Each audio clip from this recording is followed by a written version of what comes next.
Tuhan bersamamu. Inilah Injil suci menurut Santo Lukas. Pada suatu hari Sabat, Yesus dan murid-muridnya berjalan di ladang gandum. Para murid memetik bulir-bulir gandum, mengisarnya dengan tangan, lalu memakannya. Tetapi beberapa orang Farisi berkata, "Mengapa kalian melakukan sesuatu yang tidak diperbolehkan pada hari Sabat?" Maka Yesus menjawab, "Tidakkah kalian baca apa yang dilakukan Daud ketika ia dan para pengikutnya lapar? Ia masuk ke dalam rumah Allah dan mengambil roti sajian. Roti itu dimakannya dan diberikannya kepada para pengikutnya. Padahal roti itu tidak boleh dimakan kecuali oleh para imam." Dan Yesus berkata lagi, "Anak manusia adalah Tuhan atas hari Sabat." Demikianlah sabda Tuhan.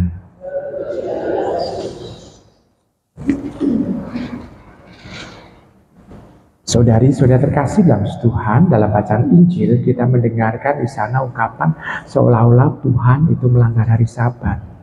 Padahal kita tahu bahwa Tuhan Yesus itu kan sudah mengatakan kepada para muridnya, satu iota pun dalam hukum Taurat itu tidak akan digantikan, tidak akan diubah. Ini oleh Tuhan Yesus sendiri mengatakan seperti itu.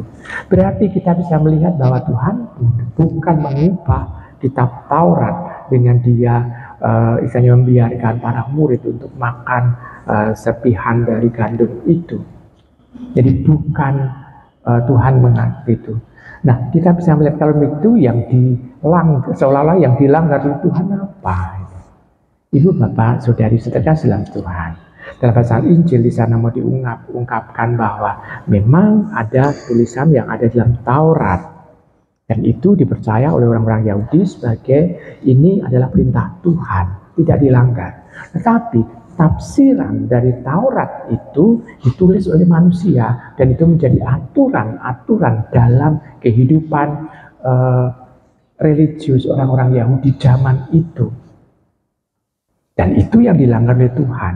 Berarti Tuhan itu sudah membedakan antara ini kehendak Allah dan ini adalah kehendak agama. Dibedakan antara itu. Nah, Tuhan mau mengungkapkan kepada kita bahwa kehendak Tuhan Tuhan itu sebetulnya mau untuk menyelamatkan kita. Tetapi kadangkala kehendak dari agama itu memperberat dibanding dengan apa yang menjadi kehendak Allah. Karena apa? Karena kadangkala dalam menafsirkan orang hanya menuruti apa yang menjadi saat itu, jawaban saat itu saja. Tetapi kita tidak bisa melihat bahwa ternyata harusnya dalam menafsirkan itu harus melihat situasi dan kondisi pada saat itu. Daud itu makan misalnya itu makanan persembahan yang dikhususkan untuk imam, karena pada waktu itu tapi rombongan tentara dia sangat kelaparan dan tidak ada makanan sama sekali. Lalu dia makan itu, mereka makan itu, dan apakah itu dianggap oleh dosa? Dan itu ditulis dalam kitab para nabi di sana bahwa kisah Daud makan roti persembahan itu ada dan tidak disalahkan di situ. Berarti tampak bahwa ada sesuatu yang harus diperbaiki, yakni kalau kita mencoba untuk melakukan apa yang menjadi kehendak Tuhan, kita harus tahu hakikat dari sabda Tuhan ini apa sih sebetulnya, apa yang mau dibangun oleh Allah. Dengan seperti itu kita akhirnya nanti akan bisa mampu untuk melakukan apa yang jadi kehendak Tuhan yang sebenarnya itu memang rencana Tuhan.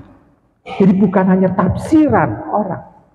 Memang kita bisa melihat zaman sekarang banyak orang itu menghidupi bukan firman Tuhan tapi tafsiran dari seseorang.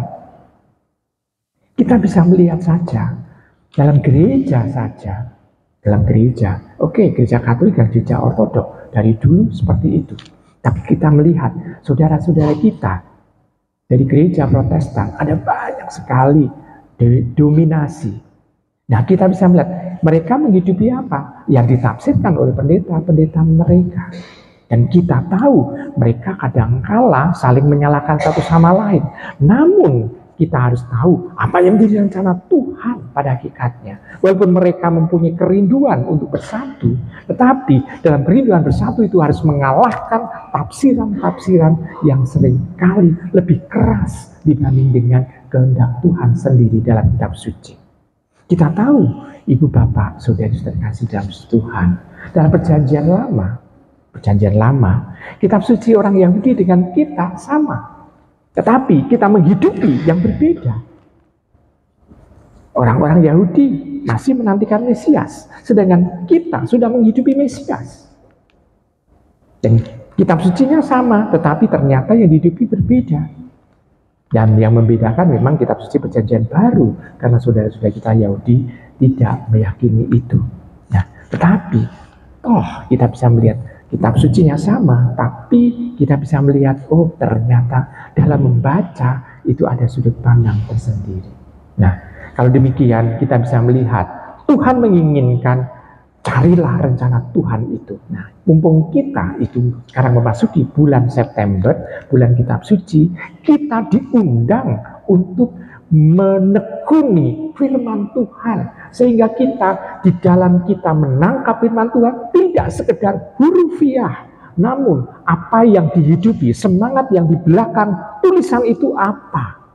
Sehingga dalam kehidupan ini kita sungguh mau melakukan apa yang direncanakan oleh Tuhan dengan bimbingan Roh Kudus tentu saja. Dan bimbingan magisterium, gereja, kuasa gereja mengajar. Dan kita bisa melihat di sana Tuhan menginginkan supaya firman Tuhan itu juga bisa menjawab kehidupan kita secara up to date pula. Walaupun firman Tuhan itu warisan masa lampau, tapi ternyata firman Tuhan tetap up to date untuk kita sampai zaman sekarang. Nah, kalau demikian kita harus bertekun di dalam itu. Maka kalau ada undangan untuk mendalam kitab suci, hendaknya kita hadir di sana untuk datang. Supaya firman Allah, rencana Tuhan itu sungguh-sungguh bisa tertanam. Tidak hanya kita kenal hurufiah saja, hanya sekedar pengetahuan saja. Namun rohnya itu malah kita lampaui atau justru kita lewati begitu saja. Nah, maka mari kita bersama-sama untuk menggeluti firman itu dengan lebih tekun lagi. Selamat merenungkan.